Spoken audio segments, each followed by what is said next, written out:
Hello, welcome to SMR channel అండి. ఇవాళ సేమియా పెసరపప్పు విత్ కాంబినేషన్ క్యారెట్, కొద్దిగా క్యారెట్ ఇంట్లో ఉంటే వేసానండి. సేమియా పెసరపప్పు కాంబినేషన్ పాయసం బెల్లంతో.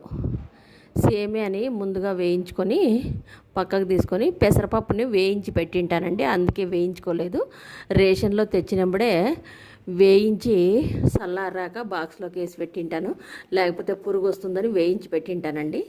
ఇది ఒక చిన్నపాటి టిప్ లాంటిది.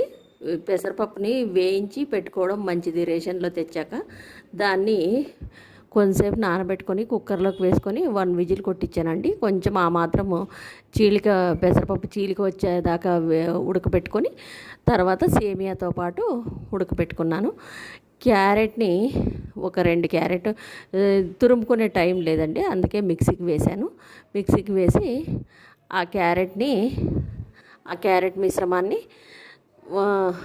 సేమియాతో పాటు ఉడికించుకున్నానండి కొద్దిసేపు. తర్వాత బెల్లం కాబట్టి బెల్లాన్ని సపరేట్ ఉడకపెట్టుకొని అది కరిగాక ఈ మిశ్రమంలోకి వడబోసుకున్నానండి. సేమియా ఉడికాక, సేమియా పెసరపప్పు కొంచెం ఉడికాక బెల్లం వేసుకుంటే మళ్ళీ ఉడకదు, అందువల్ల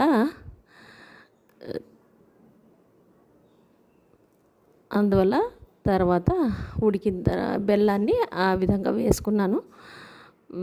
తర్వాత దీంట్లోకి మా ఇంట్లో ఆల్రెడీ వేయించిన జీడిపప్పు ఒక బాక్స్కి ఉంటాయి, అందువల్ల నేను సపరేట్ స్టార్టింగే వేయించుకోలేదు. ఏలకల పొడి వేసుకున్నాను.